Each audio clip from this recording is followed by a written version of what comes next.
Shalom para jemaat yang dikasihi oleh Tuhan. Berikut ini kami sampaikan beberapa pengumuman untuk seminggu ke depan.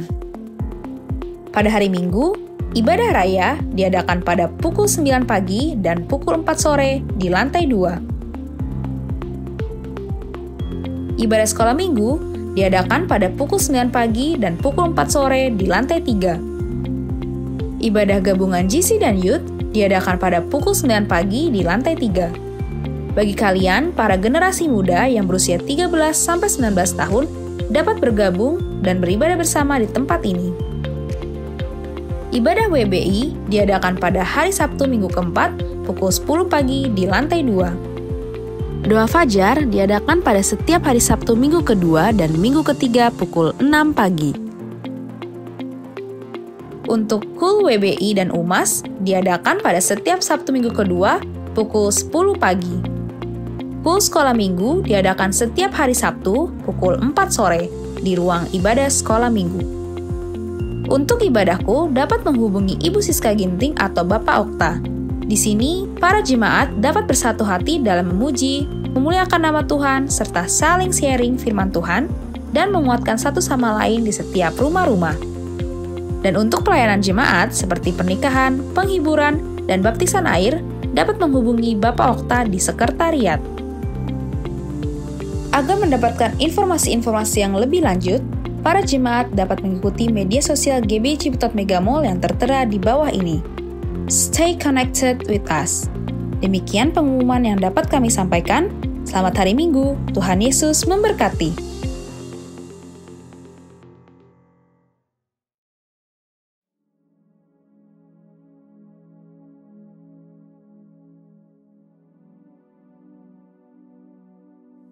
Shalom semuanya. Menurut kalender Ibrani, dari tanggal 15 September 2023 sampai dengan tanggal 2 Oktober 2024, kita memasuki tahun 5784, yaitu P Dalet.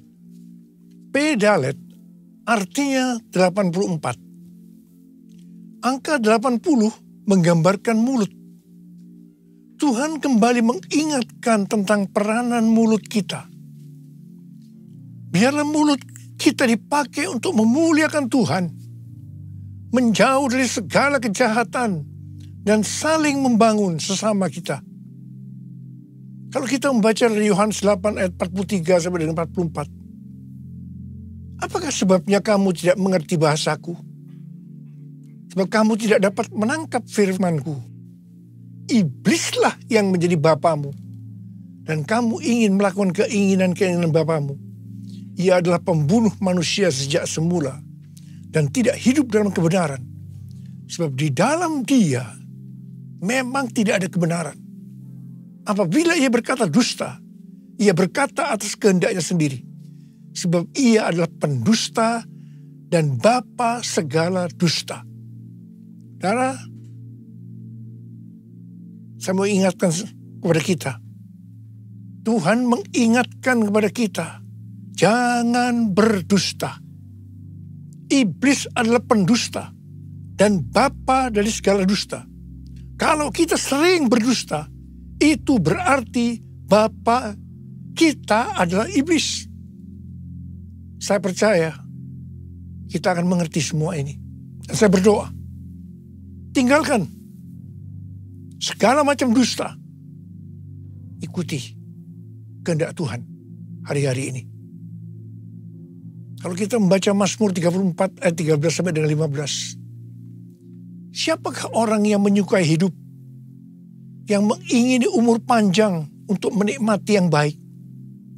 Jagalah lidahmu terhadap yang jahat, dan bibirmu terhadap ucapan-ucapan yang menipu. Jauhilah yang jahat dan lakukanlah yang baik. Carilah perdamaian dan berusahalah mendapatkannya. Tuhan Yesus berkata juga dalam Matius 12 ayat 36 sampai dengan 37. Ia berkata, setiap kata sia-sia yang diucapkan orang harus dipertanggungjawabkan pada hari penghakiman. Karena menurut ucapanmu engkau akan dibenarkan, dan menurut ucapanmu pula engkau akan dihukum. Mulut bisa diterjemahkan juga sebagai apa saja yang kita ketik dalam sosmed. Kalau kita membaca dari Roma 10 ayat 9 sampai dengan 10, dikatakan, sebab jika kamu mengaku dengan mulutmu bahwa Yesus adalah Tuhan, dan percaya dalam hatimu bahwa Allah telah membangkitkan dia dari antara orang mati, maka kamu akan diselamatkan. Karena dengan hati orang percaya dan dibenarkan, dan dengan mulut orang mengaku dan diselamatkan. Jadi untuk diselamatkan, kita tidak hanya percaya dengan hati saja, tetapi juga dengan mulut harus mengaku dan menyaksikan tentang Tuhan Yesus. Dan apa yang kita saksikan, itu juga yang harus kita lakukan. Katakan amin. Mulutku penuh dengan pujian kepadamu, ya Yesus Tuhan. Sepanjang hari ku beri penghormatan kepadamu, ya Allahku. Kepadamu, ya Allahku. Pada tanggal 5 Agustus 2023, waktu MDPJ bulan Agustus, pagi harinya saya masuk saat teduh. Biasanya saya membaca Alkitab dari Perjanjian Lama, Perjanjian Baru, Mazmur, dan Amsal. Di sini Tuhan berbicara kepada saya melalui Mazmur dan Amsal. Saya tahu ini pesan yang sangat kuat buat kita semua. Mazmur 27 ayat 14 berkata, nantikanlah Tuhan, kuatkanlah dan teguhkanlah hatimu. Ya, nantikanlah Tuhan. Amsal 20 ayat 22 berkata, janganlah engkau berkata, aku akan membalas kejahatan. Nantikanlah Tuhan, Ia akan menyelamatkan engkau. Pesan Tuhan kepada kita ini, nantikanlah Tuhan. Itu berarti kita hanya berharap kepada Tuhan. Dalam menantikan Tuhan, kita diminta banyak berdiam diri dalam hadirat Tuhan. Dalam doa, pujian, penyembahan, bersama-sama dalam unity siang dan malam. Orang yang menantikan Tuhan, orang yang berharap hanya kepada Tuhan, akan mengalami seperti apa yang dituliskan dalam Yesaya 40 ayat 30 dan 31. Orang-orang muda menjadi lelah dan lesu, dan teruna-teruna jatuh tersandung. Tapi orang-orang yang menanti-nantikan Tuhan mendapat kekuatan baru. Mereka seumpama Raja Wali yang naik terbang dengan kekuatan sayapnya. Mereka berlari dan tidak menjadi lesu. Mereka berjalan dan tidak menjadi lelah. Haleluya. Orang yang berharap Tuhan diperbarui kuatnya, terbang naik dengan sayap Raja Wali. Berlari tiada penat, berjalan tiada lelah. Ajarku harap kau Tuhan. Tuhan menetapkan langkah-langkah orang yang hidupnya berkenan kepadanya. Apabila ia jatuh, tak sampai tergeletak, sebab Tuhan menopang tangannya. Tangannya, tangannya, oh tangannya, tangannya, sebab Tuhan menopang tangannya. Apabila ia jatuh, tak sampai terletak, sebab Tuhan menopang tangannya. Angkat tangan kita, sebab Tuhan menopang tanganku, sebab Tuhan menopang tanganku. Sekali lagi, sebab Tuhan menopang tanganku. Haleluya. Dalet atau angka 4 digambarkan sebagai sebuah pintu terbuka, dan juga digambarkan dengan seorang dengan posisi yang membungkuk, menunduk, yang melambangkan kerendahan hati dan kesadaran bahwa kita tidak memiliki sesuatu apapun jika tidak diberikan oleh Sang Pencipta. Daud adalah gambaran dari seorang yang terus berupaya untuk memiliki hati yang berkenan kepada Tuhan. Nama Daud mengandung arti dari kerendahan hati kepada kerendahan hati. Kita adalah murid-murid Tuhan Yesus. Dan sesuai dengan 1 Yohanes 2 ayat 6, maka murid Tuhan Yesus adalah mereka yang hidupnya sama seperti Kristus telah hidup.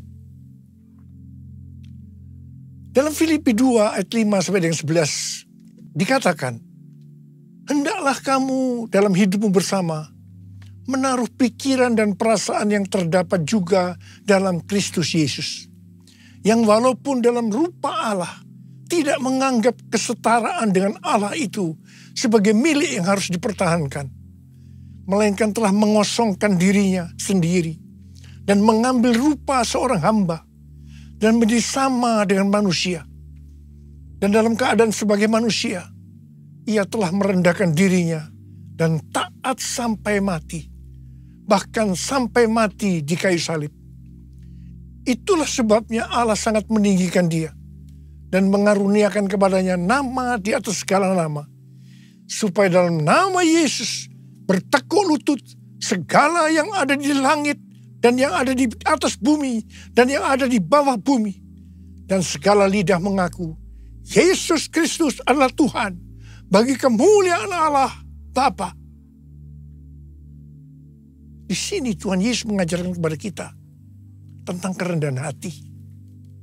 Murid Tuhan Yesus adalah mereka yang memiliki kerendahan hati seperti Tuhan Yesus. Dan mereka akan dipakai untuk menyelesaikan amanat agung.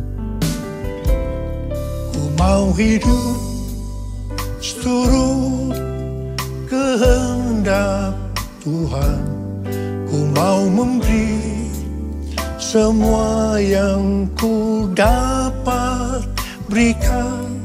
Ku mau cinta Dia lebih dari semua. Ku tak dapat membalas kasih-Nya. Ku tak dapat membalas kasih-Nya. Ku tak dapat membalas kasih-Mu. Tuhan Yesus. Tuhan Yesus. Hari-hari ini kita telah meninggalkan P Gimel tahun 83 dan memasuki P Dalet 84. Gimel, angka 3, merupakan gambaran seekor unta yang dipakai untuk mengangkut barang-barang. Gambaran dari kemakmuran dan kekuatan. Jadi dapat diartikan mereka yang kelihatannya memakai kekuatan atau kemampuan baik secara jasmani atau finansial yang sedang menuju Dalet 4, yang merupakan proses pembentukan dan pemurnian yang akan menghasilkan kerendahan hati. Untuk menjadi rendah hati, kita perlu mengalami proses. Perlu ada pemurnian. Sesuai dengan doa Tuhan Yesus dalam Yohanes 17. Maka unity adalah kunci utama untuk terjadi penuaian jiwa besar-besaran. Rasul Paulus dalam Filipi 2 ayat 2 sampai dengan 4 mengajarkan kepada kita tentang unity yang didasarkan pada kerendahan hati.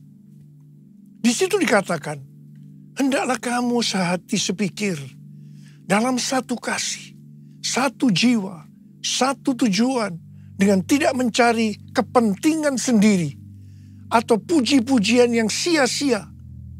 Sebaliknya, hendaklah dengan rendah hati, yang seorang menganggap yang lain lebih utama daripada dirinya sendiri.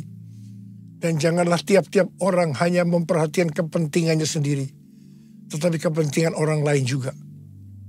Hari-hari ini kita sedang berada dalam era Pentakosta ketiga, yang mengakibatkan penuaian jiwa yang terbesar dan yang terakhir sebelum Tuhan Yesus datang kembali.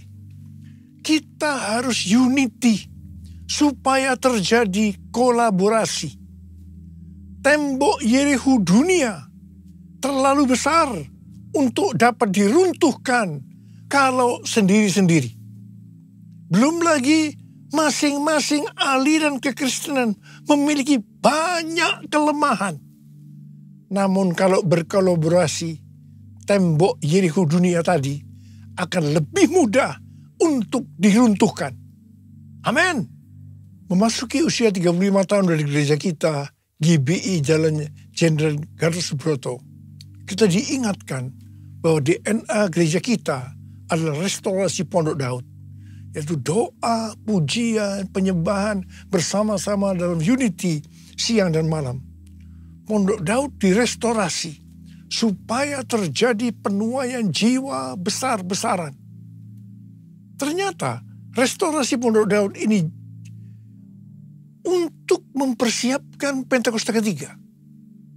Untuk mempersiapkan Pentakosta pertama, dalam Kisah Rasul pasal yang pertama ayat 14a, dituliskan bahwa pada waktu di kamar loteng Yerusalem, murid-murid Tuhan Yesus bertekun dengan sehati dalam doa bersama-sama. Ini bisa diartikan mereka berdoa, memuji dan menyembah Tuhan bersama-sama dalam unity siang dan malam. Ini adalah prinsip restorasi Pondok Daud. Hal yang sama terjadi pada waktu Pentakosta kedua di Azusa Street Revival tahun 1906. Tahun 2009 Tuhan berbicara kepada saya bahwa sebelum kedatangannya yang kedua kali, maka akan ada pencurahan Roh Kudus besar-besaran. Ternyata tahun 1909, William Seymour, hamba Tuhan yang dipakai di Azusa Street Revival, bernubuat bahwa 100 tahun ke depan akan terjadi pencurahan Roh Kudus yang dahsyat, melebihi yang terjadi di Azusa Street. Gerakan ini bahkan tidak akan berhenti sampai Tuhan Yesus datang kembali. Tahun 2013, Tuhan memberikan nama pencurahan Roh Kudus ini sebagai Pentakosta yang ketiga. Ini terjadi di konferensi Empower 21 Asia di SICC Indonesia. Pada tahun 2013 ini juga, dalam Global Council Meeting Empower 21 di Hawaii, Tuhan berbicara bahwa tahun 2033, setiap orang akan mendapatkan kesempatan untuk berjumpa secara otentik dengan Tuhan Yesus melalui kuasa dan hadirat Roh Kudus. Pada waktu itu, saya juga hadir. Setiap kali kita mendapatkan nubuatan, yang kita lakukan adalah memperkatakan meskipun tidak mengerti. Termasuk Billy Wilson sebagai Global Chair Empower 21. Ada kesaksian menarik dari Billy Wilson. Setelah mendapatkan nubuatan ini, dia pergi ke Manila, Filipina, untuk menonton konser Planet Shakers. Dia berpakaian warna merah. Tiba-tiba di tengah konser, acara itu dihentikan oleh pimpinannya yang bernama Neil Smith. Dia berkata, ada suara Tuhan. Kemudian dia menunjuk pada Billy Wilson dan berkata, "Hai, Tuhan yang berpakaian merah, saya tidak tahu Anda, saya tidak kenal Anda, tetapi Tuhan berbicara, Anda harus berpikiran besar. Terus terang saya juga berpikiran seperti Billy Wilson. Bagaimana mungkin hal ini terjadi? Dan hal ini terjadi selama beberapa tahun.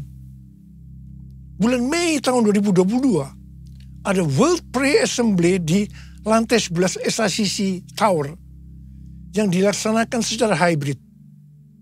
Ada 3 pembicara, yaitu Billy Wilson, Rick Warren, Nicky Gamble, yang berbicara hal yang sama, yaitu tentang tahun 2033. Billy Wilson mewakili aliran Pentakosta, Rick Warren mewakili aliran Baptis, dan Nicky Gamble mewakili Anglican. Semua mendapatkan hal yang sama. Bahkan Rick Warren mendapatkan bahwa tahun 2033 adalah goal penyelesaian amanat agung. Tiba-tiba saya mendapatkan suatu pengertian. Saya berteriak, I got it! I got it!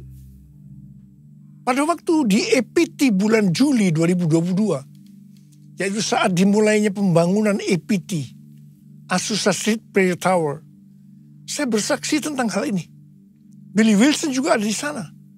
Saya percaya ini merupakan peneguhan tentang nubuatan yang didapatkan tahun 2013, yaitu tentang tahun 2033 itu. Tema konferensi di Amsterdam yang tadinya adalah evangelism. A new era of evangelism is dawning. Diubah menjadi everyone. A new era of evangelism. Dalam konferensi ini membicarakan tentang tahun 2033. Ini diikuti oleh sekitar 6.000 orang dari 130 negara yang hadir on-site dan 22 negara secara online. Saya berbicara 2 kali, yang pertama di workshop dan yang kedua di Olympic Stadium hari terakhir. Saya berbicara tentang Pentakosta ketiga. Menjelang akhir dari konferensi ini, dalam rapat diputuskan bahwa tahun 2024 akan ada konferensi Empower 21 Everyone Asia 2024, Reaching Every Person on Earth di Indonesia. Tanggal 3 sampai 5 Juli 2024 di SICC dan tanggal 6 Juli di Stadion GBK. Kita percaya ini adalah trigger kegerakan dari next gen dunia. Anak-anak muda. Pada waktu di Amsterdam, di hadapan Global Council Meeting dari Empower 21, saya berkata bahwa saya percaya tahun 2033 setiap orang akan mendapatkan kesempatan untuk berjumpa secara otentik dengan Tuhan Yesus melalui kuasa dan hadirat Roh Kudus. Dan saya berjanji kepada Tuhan akan habis-habisan melayani Tuhan. Saya mau berdoa buat saudara. Ada berapa banyak di antara saudara yang akan berkata seperti saya katakan, Tuhan, saya mau dipakai oleh Tuhan untuk menyelesaikan amanat agung. Dan saya akan habis-habisan melayani Tuhan. Ada berapa banyak yang mau berjanji seperti itu? Angkat tangan saudara. Mari katakan bersama saya. Come Holy Spirit, fall in this place. I need more and more of you. Fill me again with the power of your Spirit. Lord, I'm crying out for more and more of you. Mari angkat tangan saudara. Kita berbahasa roh sekarang. Kurang dapat sandal.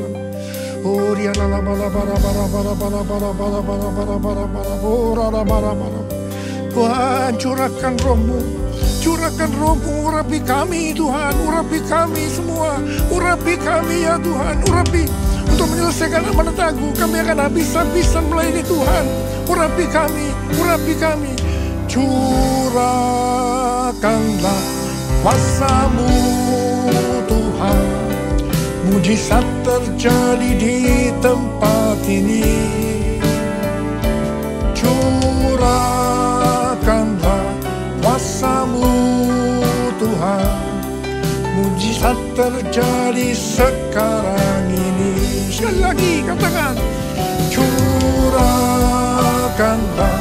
kuasa-Mu Tuhan, mujizat terjadi di tempat ini. Curahkanlah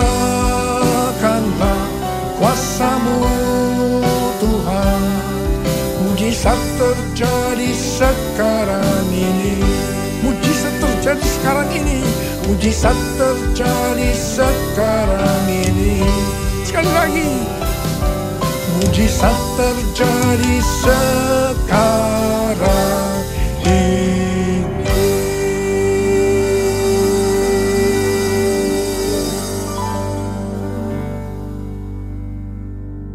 Mari, saudara-saudara, kita akan masuk dalam perjamuan kudus. Kita akan mengingat ayat ini. Sebab setiap kali kamu makan roti ini dan minum cawan ini, kamu memberitakan kematian Tuhan sampai Ia datang. Perjamuan kudus adalah perjamuan Tuhan Yesus sendiri. Setiap kali kita masuk dalam perjamuan kudus, Tuhan Yesus selalu berkata, biarlah ini menjadi peringatan akan aku. Karena itu mari, arahkan hati kita kepada kebaikan Tuhan. Kita akan mengingat kebaikan Tuhan. Supaya kita lebih mengasihi Tuhan Yesus. Kita lebih mengasihi satu dengan yang lain. Mari tundukkan kepala. Bapa, siapakah kami sebelum kami mengenal Engkau? Kami semua orang berdosa. Upah dosa adalah maut, mati. Tapi Engkau yang tidak berdosa telah dijadikan dosa oleh karena kami. Engkau harus turun dari surga mulia, menjelma menjadi manusia, mati ganti kami dengan penderitaan yang luar biasa. Sungguh kalau kami pikirkan betapa baiknya Engkau ya Aba. Engkau jadikan kami sebagai anak-anak-Mu. Engkau berkati, Engkau tuntun, Engkau bela, Engkau lindungi, Engkau sembuhkan kami. Engkau juga tegur kalau kami salah, kalau perlu dihajar oleh Tuhan. Itu Engkau ya Aba, itu Engkau. Tuhan akan memberkati kita semua melalui perjamuan kudus. Tapi Tuhan mau kita makan dan minum dengan cara yang benar. Karena itu masing-masing sekarang berdoa. Introspeksi. Lihat keadaan dirimu masing-masing. Jangan menyimpan dosa. Kalau ada dosa yang Tuhan ingatkan, langsung minta ampun. Ampuni. Ampuni saya Tuhan. Ampuni. Minta ampun. Minta ampun. Minta ampun. Supaya diberkati Tuhan. Minta ampun. Bapak, terima kasih. Kami akan masuk dalam perjamuan kudus dengan hati yang penuh ucapan syukur. Dalam nama Yesus yang berdoa. Amin. Saudara, mari angkat roti di tangan kanan kita tinggi-tinggi. Sebab apa yang telah kuteruskan kepadamu telah aku terima dari Tuhan. Yaitu bahwa Tuhan Yesus pada malam waktu Ia diserahkan mengambil roti. Dan sesudah itu Ia mengucap syukur atasnya. Ia memecah-mecahkannya dan berkata, inilah tubuhku yang diserahkan bagi kamu. Perbuatlah ini menjadi peringatan akan aku. Saudara dikasih Tuhan, bukankah roti yang kita pecah-pecahkan ini adalah persekutuan kita dengan tubuh Kristus? Mari kita makan dalam nama Yesus.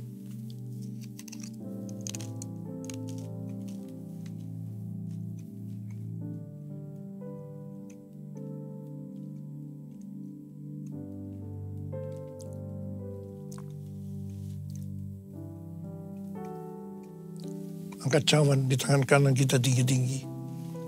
Demikian juga yang mengambil cawan sudah makan lalu berkata, cawan ini adalah perjanjian baru yang dimeteraikan oleh darahku. Perbuatlah ini setiap kali kamu meminumnya menjadi peringatan akan aku. Orang yang kasih Tuhan. Bukankah cawan pengucapan syukur yang atasnya kita ucapkan syukur adalah persekutuan kita dengan darah Yesus. Mari kita minum dalam nama Yesus.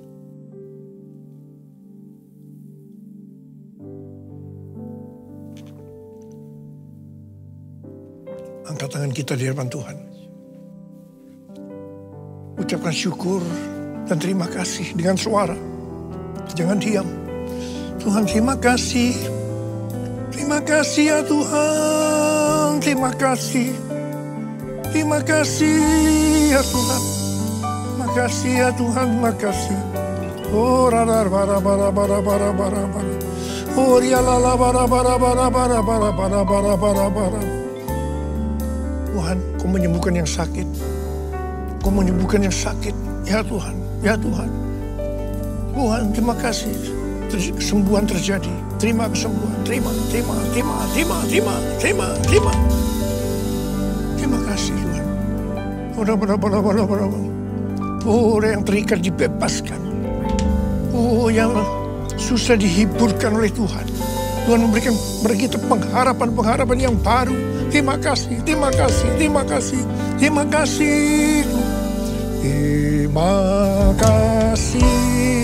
Yesusku. Terima kasih Yesusku. Puji syukur hanya bagi Tuhanku. Terima kasih Yesusku. Terima kasih Yesusku. Puji syukur hanya bagi Tuhanku. Terima kasih Yesusku. Terima kasih Yesusku. Puji syukur hanya bagi Tuhanku. Terima kasih Yesusku. Terima kasih Yesusku. Puji syukur hanya bagi Tuhanku. Puji syukur hanya bagi Tuhanku. Puji syukur hanya bagi Tuhanku.